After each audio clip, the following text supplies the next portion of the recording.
आउज़ुबिल्लाहि मिनश्शैतानिर्रजीम बिस्मिल्लाहिर्रहमानिर्रहीम अल्लाहुम्मा सल्लि अला मुहम्मद व आलि मुहम्मद क़ाल अल्लाह तबारक व तआला फ़ी मुहकम किताबिहिल मजीद वल फ़ुरक़ानिल हमीद व क़ौलुल हक़ बिस्मिल्लाहिर्रहमानिर्रहीम अलिफ लाम मीम ज़ालिकल किताबु ला रैब फ़ीह।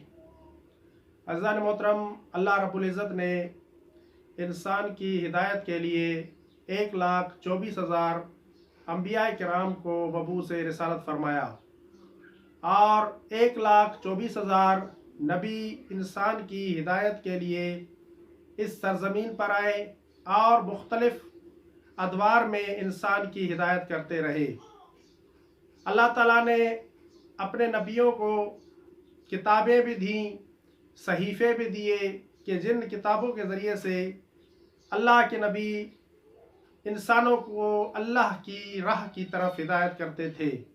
अल्लाह ताला ने इंसान की हिदायत के लिए सहीफ़े नाजिल किए, किताबें नाजिल की और मशहूर किताबें जो अल्लाह रब्बुल इज़्ज़त ने इंसान की हिदायत के लिए नाजिल की वो 4 हैं: तौरात, इंजील, ज़बूर और कुरान मजीद। इनमें से कुरान मजीद अपनी असली हालत में मौजूद है और इसमें तहरीफ नहीं की गई है। बाकी दीगर किताबों में तहरीफ है। सिर्फ कुरान मजीद ही वो किताब है कि जिसमें तहरीफ नहीं है, जिसमें तब्दीली नहीं है। जिस तरह से अल्लाह रब्बुल इज़्ज़त ने कुरान मजीद को नाजिल किया था, कुरान मजीद उसी हालत में इस वक्त मौजूद है और हमारे हाथों में मौजूद है। रसूलुल्लाह सल्लल्लाहु अलैहि वसल्लम का इरशाद गिरामी है, नव्विरू बुयूतकुम बेतिलावतिल कुरान, कि अपने घरों को मुनव्वर करो तिलावत कुरान के ज़रिए से। यानी जब हम कुरान मजीद की तिलावत करते हैं तो हमारे घर मुनव्वर हो जाते हैं, नूरानी हो जाते हैं। इसलिए हुक्म दिया गया नव्विरू बुयूतकुम बेतिलावतिल कुरान, कि अपने घरों को तिलावत कुरान के ज़रिए से मुनव्वर करो। हमें चाहिए कि हम अपने घरों को तिलावत कुरान के ज़रिए से मुनव्वर करें। क्यों? आप करीम सल्लल्लाहु अलैहि वसल्लम ने इरशाद फरमाया, फ़इन्नल बैता इज़ा कसुरा फ़ीहि तिलावतुल कुरान कसुरा खैरुहु, कि जिस घर में कुरान मजीद की ज़्यादा तिलावत की जाती है उस घर में खैर व बरकत ज़्यादा होता है। लिहाजा हमें चाहिए कि हम कुरान मजीद की ज़्यादा से ज़्यादा तिलावत करें, क्योंकि ज़्यादा से ज़्यादा कुरान मजीद की तिलावत करने से खैर व बरकत घरों में ज़्यादा आता है। और फिर फरमाया वत्तसअ अहलहू, और उस घर के अहलो अयाल पर रिज़्क़ की वुसअत होती है। आमतौर पर लोग शिकायत करते हैं और कहते हैं कि हमारे घरों में रिज़्क़ की वुसअत नहीं है, रिज़्क़ तंग हो गया है। तो मैं उनको यही मशवरा दूंगा। मैं पहले भी कई मरतबा आपकी खिदमत में अर्ज़ कर चुका हूँ कि तालीमात दीन हमारे लिए हिदायत है। अगर हम तालीमात दीन पर अमल करेंगे तो हमारी तमाम मुश्किलात हल हो जाएंगी, हमारे तमाम मसाइल हल हो जाएंगे। उन मसाइल में से एक मसला इंसान के रिज़्क़ की वसअत है। अगर हम तालीमात दीन पर अमल करेंगे, तालीमात इस्लाम पर अमल करेंगे तो हमारा रिज़्क़ वसी हो जाएगा और हमारा रिज़्क़ बढ़ जाएगा, हमारे रिज़्क़ में इजाफा हो जाएगा। उन असबाब में से एक सबब के जिन असबाब के ज़रिए से इंसान के रिज़्क़ में इजाफा होता है वो कुरान मजीद की तिलावत करना है। कुरान मजीद की जितनी ज़्यादा तिलावत करेंगे आपके रिज़्क़ में उतना ज़्यादा इजाफा होता जाएगा, क्योंकि रसूलुल्लाह ने फरमाया वत्तसअ अहलहू, कि जो शख्स कुरान मजीद की तिलावत करता है उसके अहल व अयाल पर रिज़्क़ की वुसअत हो जाती है, उसका रिज़्क़ बढ़ जाता है। और फिर फरमाया व अज़ा ले अहल समाए कमा तुज़ी ओ नुजूबुस समाए ले अहल दुनिया, कि ये घर के जिस घर में कुरान मजीद की तिलावत की जाती है ये घर इस तरह से अहल आसमान के लिए मुनव्वर होता है जिस तरह से अहले ज़मीन के लिए आसमान के सितारे मुनव्वर होते हैं। आप देखते हैं जब हम इस ज़मीन में रहते हैं, इस सरजमीन में हम देखते हैं, यहाँ पर बैठकर हम देखते हैं आसमान के सितारे हमें रोशन नजर आते हैं, चमकते हुए दमकते हुए नजर आते हैं। चांद हमें चमकता हुआ नजर आता है, सितारे हमें चमकते हुए नजर आते हैं। तो रसूलुल्लाह ने फरमाया कि जिस जिस घर में कुरान मजीद की तिलावत की जाएगी वो घर अहले आसमान के लिए इन्हीं सितारों की तरह चमकता हुआ नजर आएगा। लिहाजा हमें चाहिए कि हम कुरान मजीद की ज़्यादा से ज़्यादा तिलावत करें, कुरान मजीद का कुर्ब हासिल करें। और तिलावत कुरान के साथ साथ हमें चाहिए कि हम उसकी मतालिब की तरफ तवज्जो करें, उनकी मानी की तरफ, उसकी तफसीर की तरफ भी हमें तवज्जो करनी चाहिए कि अल्लाह रब्बुल इज़्ज़त ने इस पाक कलाम में, इस कुरान मजीद में हमें क्या हुक्म दिया है, क्या हुक्म दिया गया है अल्लाह रब्बुल इज़्ज़त की तरफ से इस अजीम कलाम में। कुरान मजीद की तिलावत के साथ साथ ये भी हमारा फरीज़ा है कि हम कुरान मजीद की आयत को हिफ्ज़ करें, हम कुरान मजीद के अल्फाज को हिफ्ज़ करें।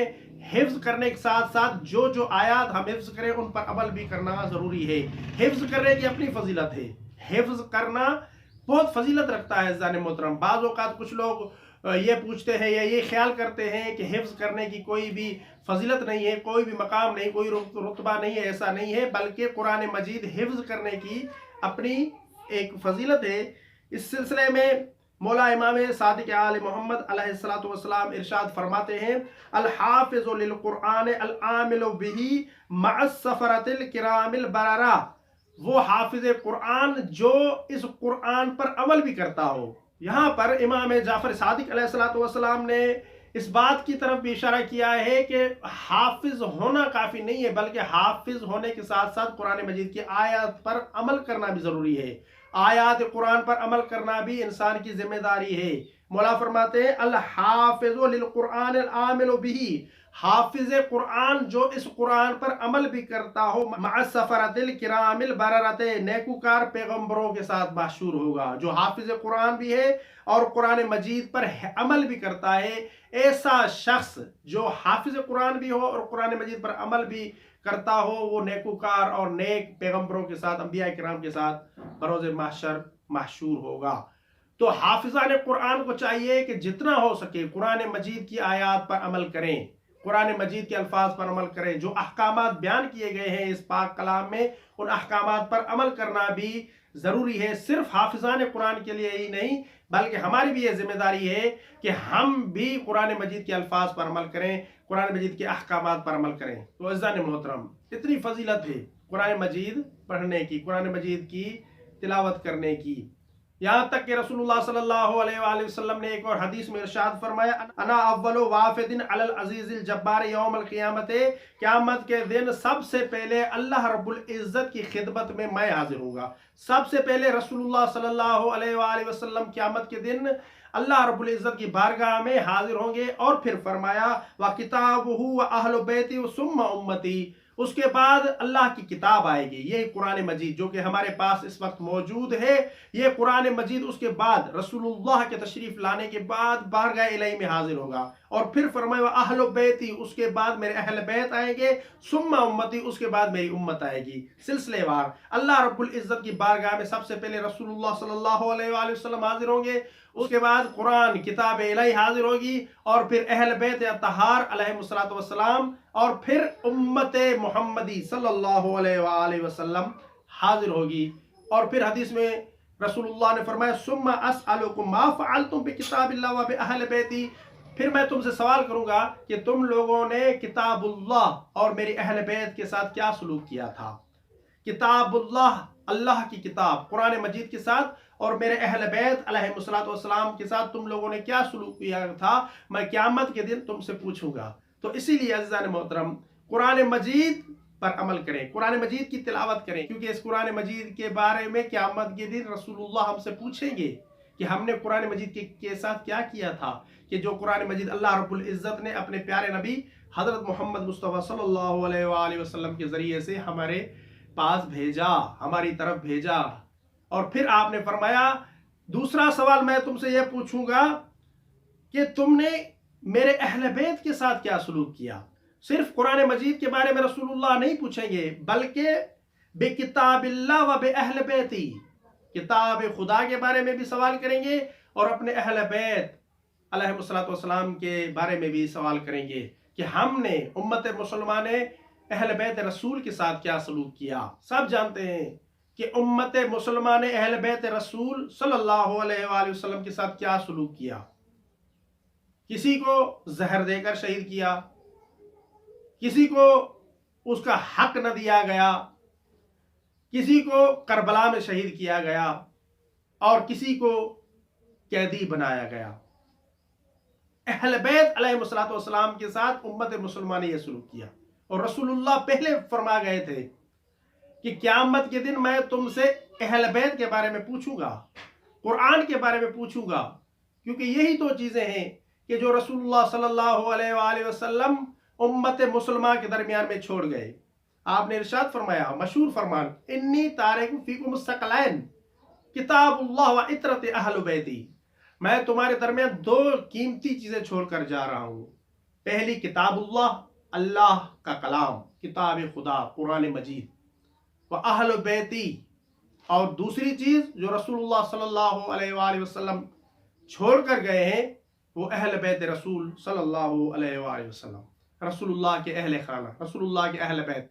और अहल बैत कौन है? इस सिलसिले में रसूलुल्लाह सल्लल्लाहु अलैहि वसल्लम ने उम्मत मुसलमान को बता दिया, पहले ही बता दिया कि जो चादर ततहीर में जमा हुए थे वही मेरे अहल बैत हैं। अहल बैत के साथ क्या सलूक किया गया? रसूलुल्लाह क़यामत के दिन हमसे पूछेंगे, हमसे सवाल करेंगे कि हमने अहल बैत अतहार अलैहिस्सलातु वस्सलाम के साथ क्या सलूक किया। क्योंकि मा इन तमस्सकतुम बिहिमा लन तज़िल्लु बादी अबदा, आपने इरशाद फरमाया जब तक तुम इन दोनों के साथ मुतमस्सिक रहोगे, कुरान और अहल बैत के साथ, लन तज़िल्लु बादी अबदा, मेरे बाद कभी भी गुमराह नहीं होगे। यानी गुमराही से बचने का ये वाहिद रास्ता है जो रसूलुल्लाह उम्मत मुसलमान के सामने बयान कर गए, वो कुरान और अहल बैत अलैहिस्सलातु वस्सलाम, कि जब तक हम इनके साथ मुतमस्सिक रहेंगे उस वक्त तक हम गुमराह नहीं होंगे। सिर्फ कुरान को पकड़ लेना या सिर्फ अहल बैत अलैहिस्सलातु वस्सलाम का दामन पकड़ लेना काफी नहीं है, कुरान और अहल बैत दोनों साथ होने चाहिए।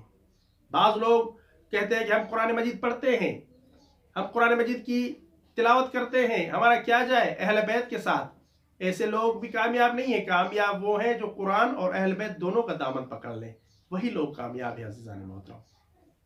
और फिर फरमाया, ये जब तक मेरे पास हौज़े कौसर पर नहीं पहुंच जाते लन यफ्तरिका, ये कभी भी एक दूसरे से जुदा नहीं होंगे। इसीलिए कुरान मजीद की तिलावत किया करें, जितना हो सके कुरान मजीद पढ़ा करें, कुरान मजीद का तर्जमा पढ़ा करें, कुरान मजीद पर गौर किया करें, कुरान मजीद की तफसीर पढ़ा करें। और इसके साथ साथ ये भी याद रखें कि अहल बैत अलैहिस्सलातु वस्सलाम का दामन नहीं छोड़ना है, अहल बैत अलैहिस्सलातु वस्सलाम के साथ मुतमस्सिक रहना है, अहल बैत अलैहिस्सलातु वस्सलाम के साथ वाबस्ता रहना है, तालीमात अहल बैत अलैहिस्सलातु वस्सलाम के साथ वाबस्ता रहना है, और तालीमात अहल बैत अलैहिस्सलातु वस्सलाम पर अमल करना है। ये भी ज़रूरी चीज़ है। जिस तरह से कुरान की तालीमात पर अमल करना जरूरी है, उसी तरह अहल बैत अलैहिस्सलातु वस्सलाम की तालीमात पर अमल करना भी जरूरी है। और ये कुरान और अहल बैत कभी भी एक दूसरे से जुदा होने वाले नहीं हैं। और अहल बैत वही बात बयान करते हैं जो कुरान में लिखी हुई है। कोई भी ऐसी बात अहल बैत अतहार ने बयान नहीं की कि जो कुरान में न लिखी हुई हो या कुरान की मुनाफी हो। हर वो बात अहल बैत अलैहिस्सलाम ने बयान की है कि जो कुरान मजीद में लिखी हुई है। तो अज़ीज़ान मोहतरम, कुरान मजीद की तिलावत किया करें, कुरान मजीद पर अमल किया करें। एक और मकाम पर मौला सादिक़ आले मोहम्मद अलैहिस्सलातु वस्सलाम इरशाद फरमाते हैं, यंबगी लिल मुमिन अल्ला यमूता हत्ता यतअल्लमल कुरान, मोमिन को चाहिए कि मरने से पहले कुरान पढ़ना सीखे या सिखाए। मरने से पहले ये हमारी जिम्मेदारी है। जो मोमिन है, जो साहिब ईमान है, जो खुद को मोमिन कहते हैं, उन्हें चाहिए कि मौत से पहले कुरान मजीद जरूर पढ़ लें। कुछ लोग कुरान मजीद नहीं पढ़ते, कुरान मजीद से गाफिल रहते हैं, अगरचे खुद को मुसलमान समझते हैं, मोमिन समझते हैं, इसके बावजूद कुरान से दूर रहते हैं। मौला फरमाते हैं नहीं, मोमिन तो वो होता है कि जो मरने से पहले कुरान मजीद की तिलावत कर ले, मरने से पहले कुरान मजीद का ख़त्म कर ले। मौला फरमाते हैं यंबगी लिल मुमिन अल्ला यमूत हत्ता यतअल्लमल कुराना, मोमिन के लिए ज़रूरी करार दिया है मौला ने, मरने से पहले उसके लिए ज़रूरी है कि वो कुरान मजीद सीखे। और फिर फरमाया औ यकूना फी तअल्लुम ही, या सिखाए, खुद भी सीखे दूसरों को भी सिखाए। इसलिए हदीस में फरमाया गया खैरुकुम मन तअल्लमल कुरान व अल्लमा, तुम में से सबसे बेहतर वो है जो कि खुद भी कुरान पढ़े और दूसरों को भी कुरान पढ़ाए। ये हुक्म है रसूलुल्लाह का कि खुद भी कुरान पढ़ो और दूसरों को भी कुरान मजीद की तालीम दो, दूसरों को भी कुरान मजीद की तरफ राग़िब करो, अपने बच्चों को कुरान मजीद की तालीम दो, स्कूलों में राइज करो। हम मुमलकत इस्लामिया में रह रहे हैं, पाकिस्तान एक इस्लामी रियासत है, ज़रूरी है कि हमारे जो हुक्मरान हैं वो जिस तरह से इंग्लिश तालीम और दूसरी तालीम को अपने स्कूलों में राइज करते हैं, इसीलिए इस तरह से ज़रूरी है कि कुरान मजीद की तालीम को भी अपने स्कूल का एक सब्जेक्ट करार दें और बच्चों को तालीम दें कुरान मजीद की, दूसरों को पढ़ाएं, क्योंकि रसूलुल्लाह की हम उम्मती हैं और रसूलुल्लाह ने हुक्म दिया है कि खैरुकुम मन तअल्लमल कुरान व अल्लमा, तुम में से सबसे बेहतर वो है कि जो खुद भी कुरान पढ़ता है, दूसरों को भी कुरान मजीद पढ़ाता है। दुआ है कि अल्लाह रब्बुल इज़्ज़त बहक़ मोहम्मद व आले मोहम्मद हमें कुरान मजीद पढ़ने और कुरान मजीद को समझने और कुरान मजीद पर अमल करने की तौफीक अता फरमाए। वमा अलैना इल्लल बलागुल मुबीन। अल्लाहुम्मा सल्लि अला मुहम्मद।